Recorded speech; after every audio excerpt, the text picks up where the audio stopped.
त्र्यम्बकं यजामहे सुगन्धिं पुष्टिवर्धनम्।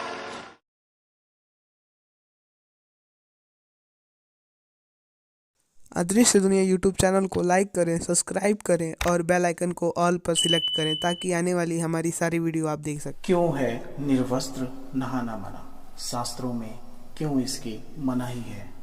जय श्री महाकाल। हमारी यूट्यूब फैमिली, एक बार फिर आप सबका स्वागत है आप सबके इस यूट्यूब चैनल अदृश्य दुनिया पे।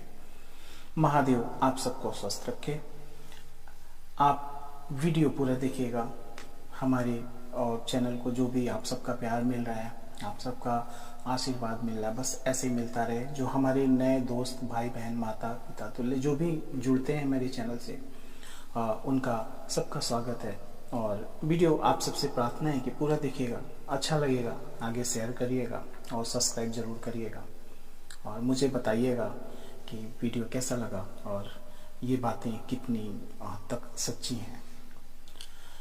हमारे हिंदू धर्म में प्राचीन बहुत ग्रंथें हैं जो हमारे जीवनी के बारे में दर्शाती हैं, जो बताती हैं कि हमें जीवन में क्या करना चाहिए और क्या ना करना चाहिए। हमारे दादा परदादा जो पूर्वज थे वो इन चीज़ों का पालन करते थे और शायद इसी कारण वो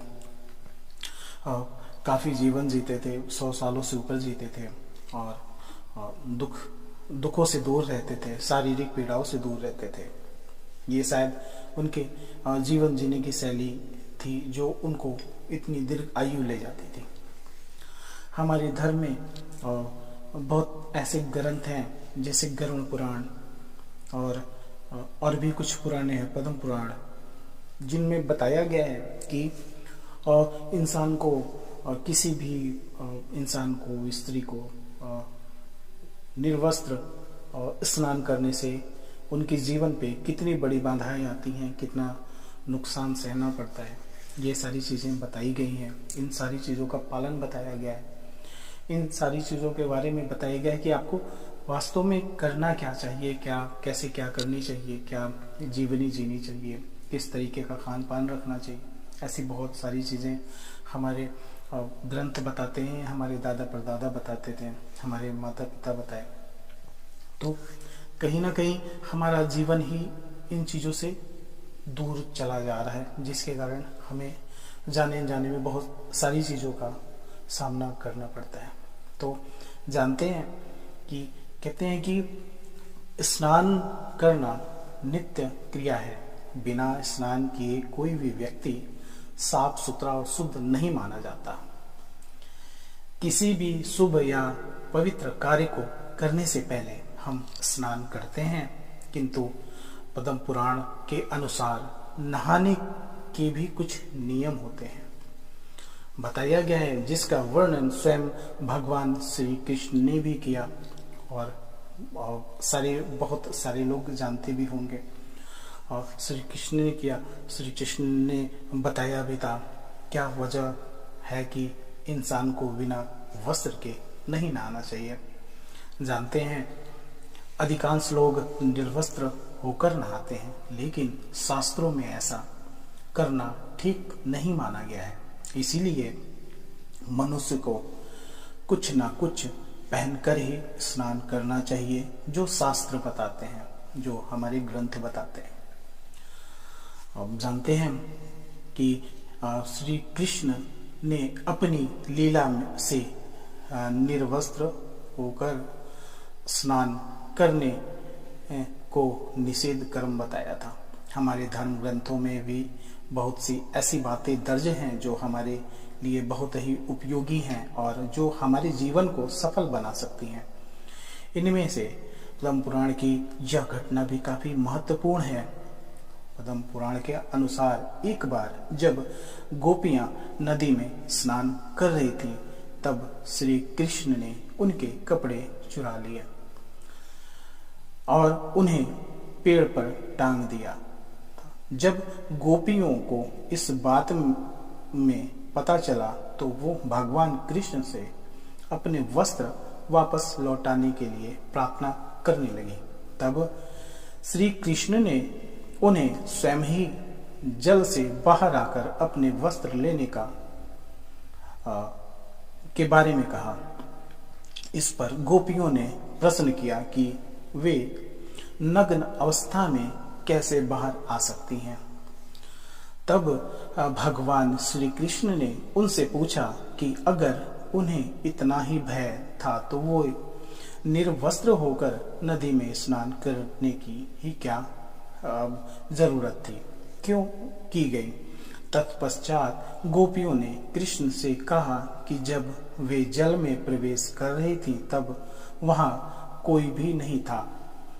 श्री कृष्ण ने गोपियों को उत्तर दिया, ऐसा तुम्हें लगा कि यहाँ कोई नहीं था, किंतु मैं हर पल हर जगह मौजूद हूँ। इसके अलावा आसमान में उड़ रहे पंछियों ने, जमीन पर चल रहे छोटे छोटे कीड़े मकोड़ों ने भी तुम्हें देखा। यही नहीं, पानी के जीव ने और जल के देवता स्वयं वरुण देव ने भी तुम्हें नग्न अवस्था में देखा। यह उनका अपमान है, इसीलिए तुम सब गोपियां पाप की भागी हो। इसी लीला के माध्यम से भगवान श्री कृष्ण ने बताया कि स्नान करने के समय नग्न अवस्था में भी हमें कोई ना कोई देखता ही है, इसीलिए हमें निर्वस्त्र होकर नहाने से परहेज करना चाहिए। ये हमारे शास्त्र बताते हैं और ये स्वयं भगवान श्री कृष्ण ने बताया। और अगर हमारे भाई, हमारे जो भी श्री कृष्ण लीला जो पुराने सीरियल थे, जो पुराने धारावाहिक थे, उसमें देखा गया था हमने कि एक ये चित्र चला था कि प्रभु गोपियों के कपड़े चुराते हैं और टांग देते हैं उनको सबक सिखाने के लिए।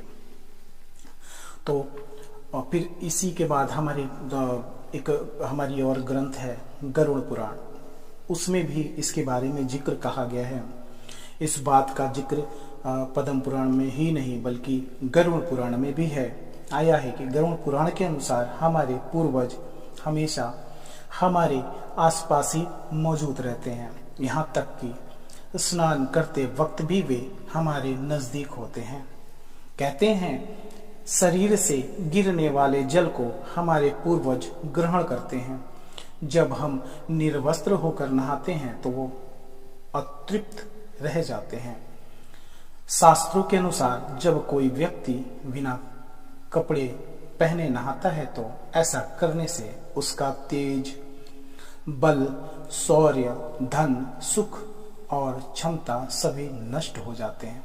अतः इस मत के मुताबिक शरीर पर तौलिया या अन्य कोई वस्त्र लपेट कर ही स्नान करना चाहिए और इससे संबंधित सभी नियमों का उचित तरीके से पालन करना चाहिए, ऐसा हमारे शास्त्र बताते हैं। गरुड़ पुराण में भी इसका जिक्र है, पद्म पुराण में भी इसका जिक्र है, जिसे भगवान श्री कृष्ण ने स्वयं अपनी लीला में दिखाया था, दर्शाया था। तो ऐसी गलतियां नहीं करनी चाहिए। हमारे पूर्वजों के अनुसार, हमारे जो पिता तुल्य, जो गार्जियन कहते हैं, उनके अनुसार जो हमारे पूर्वज हमें जीवनी बता के गए हैं, कुछ उनके अनुसार जरूर चलना चाहिए, जिसके कारण शायद हमारा जीवन सुखमय हो, हमारी स्थितियां सही हों और हम शायद स्वस्थ हों, कुछ हमें भी उनका आशीर्वाद मिले। तो वीडियो कैसा लगा आप सबको बताइएगा कमेंट करके, और अच्छा लगेगा तो ज़रूर बताइएगा, हमें भी अच्छा लगेगा। और आगे अपने भाइयों तक, अपने मित्रों तक जरूर वीडियो शेयर करिएगा और सब्सक्राइब जरूर करिएगा, अपना सहयोग जरूर दीजिएगा, लाइक जरूर करिएगा। महादेव आप सबको स्वस्थ रखे। जय माता दी, जय